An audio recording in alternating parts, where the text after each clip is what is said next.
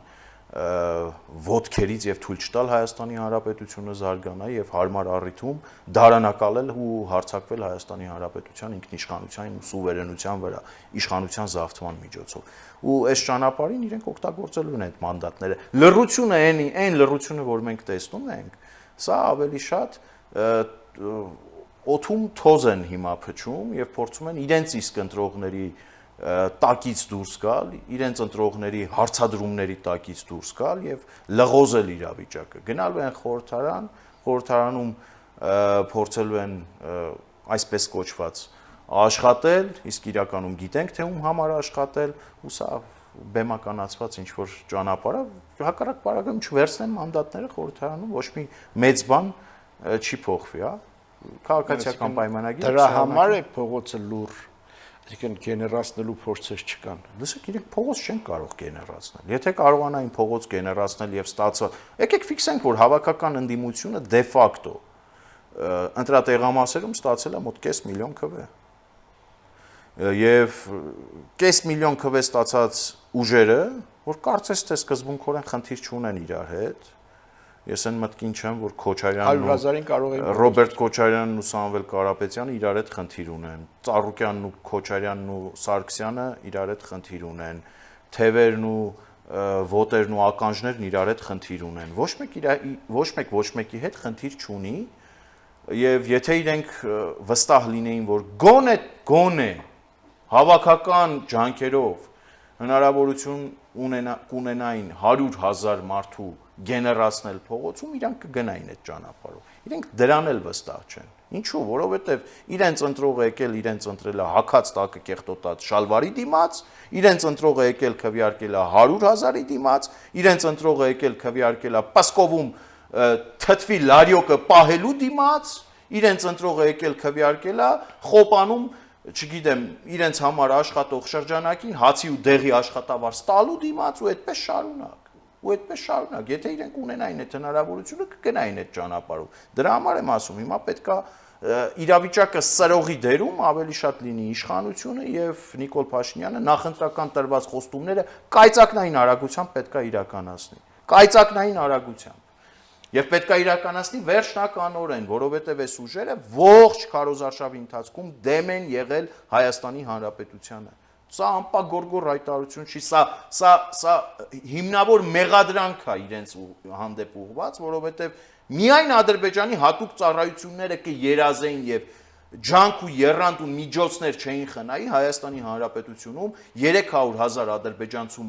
կեղծ վերադարձի կեղծ թեզը Հայաստանի Հանրապետության քաղաքացիների մեջ տարածելու եւ քաղաքացիներին ահաբեկելու համար։ Մեզ շատ քիչ ժամանակ է մնացել։ Ադրբեջանի հատուկ ծառայությունները կերազեին Հայաստանի Հանրապետության սահմանադրության փոփոխության հարցը ադրբեջանական իբրև օրակարգ ներկայացնելու համար։ Մեզ շատ քիչ ժամանակ է մնացել, գուցե արդեն չի էլ մնացել, բայց անպայման պիտի անդրադառնանք նաեւ արտաքին դերակատարներին, մասնավորապես ծեր սիրած Հյուսիսային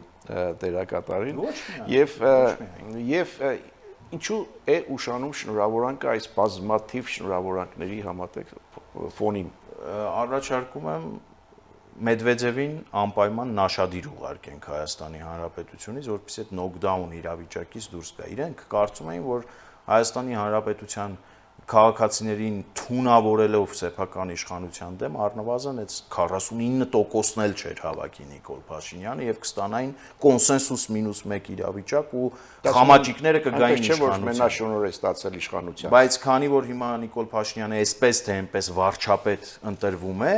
իրենք նոկդաունից դուրս չեն գալիս եւ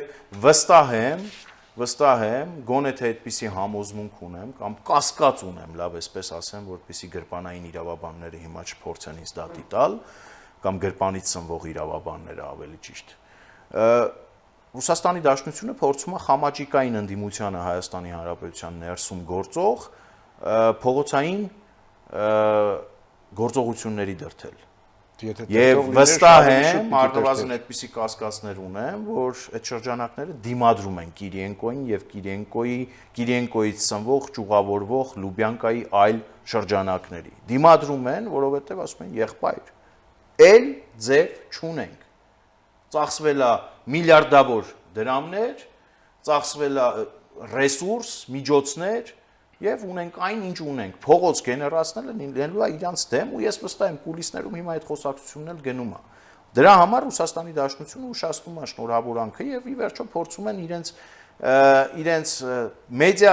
գործիքակազմով Ռուսաստանի Դաշնությունում գործող առանձին գործիչների շուրթերով ապա լեգիտիմացնել Հայաստանի Հանրապետությունում տեղի ունեցած ընտրությունները եւ մտածածին 20% ձայների գողացվածության մասին կեղծ թեզը տարածել, ինչպես որ 300,000 ադրբեջանցիների թեզն էին տարածում։ Եթե այս գործելավոճը շարունակվում է, այս ուժերը, ինչպես որ ԵԱՏՄ-ի գերեզմանն են իրենց ձեռքով փորում եւ այդ գերեզմանն են ուզում ստանալ, այնպես էլ իրենց քաղաքական ապագայի գերեզմանն են փորում իրենց ձեռքով եւ այլ ելք չի մնում, քան Հայաստանի Հանրապետության իշխանություններին եւ վարչապետին պահանջել ավելի բուռն եւ վճռական գործողությունների, իսկ այդ վճռական գործողությունների կուլմինացիան ու հանգուցալուծումը պետքա լինի արտահերթ խորհրդարանական ընտրությունների նշանակումը Հայաստանի Հանրապետության քաղաքացիների կողմից անկախությանը, ինքնիշխանությանը, պետականությանը աներկբայորեն տեր կանգնելը եւ Պսկովցի գագոների եւ ռուսական, չգիտեմ, որևէ շուկայում թթու վաճառող վաչոների ընտրությունների մասնակցելու հնարավորության բացառում։ Այդ ժամանակ ողջ պատկերը մեզ համար པարզ կլինի եւ վստահեցնում եմ ձեզ, այս ուժերը խորհրդարան անցնելու անգամ պարագայում վերածվելու են քաղաքական բոքսի տանձիկի ու նրանցից բան չի մնալու։ Մեծ կտորը մնալու է Կիրիենկոյի եւ եթե ամեն ինչ հաջող մնա, Կտրիչ Ներսիսյանի ականջը իրենց համար։ Շնորհակալ եմ զրույցի համար։ Հետևենք իրադարձությունների զարգացումներին։ Հունիսի 7-ի ընտրությունները թեև ավարտվել են ընտրական խցիկների մոտ, բայց քաղաքական իրականության մեջ ընտրական գործընթացները դեռ շարունակվում են։ Խորհրդարան անցած ընդդիմադիր ուժերի հայտարարությունները, վիճարկումները, դիմումները, վերահաշվարկները, սահմանադրական դատարան դիմելու հեռանկարը, մյուս կողմից էլ Մոսկվայի սառնությունը, շնորհավորանքի այս դանդաղելը կամ հետաձգելը, այս շարքերի կարելի է շարունակել, այս ամենը վկայում են, որ առաջիկա ժամանակահատվածը լինելու է բավական հետաքրքիր եւ բուռն ընտրական գծիկ քաղաքական գործընթացների առումով, իսկ թե ինչպիսին կլինի Հայաստանի նոր քաղաքական դեմքը, պարզ կլինի ժամանակի ընթացքում։ Սա Ազատ զրույցներ Free News-ի եթերում, ես զրուցում եի քաղաքագետ Հարություն Մկրտչյանի հետ, շնորհակալություն, որ հետևում եք, լավ մնացեք, կհանդիպենք։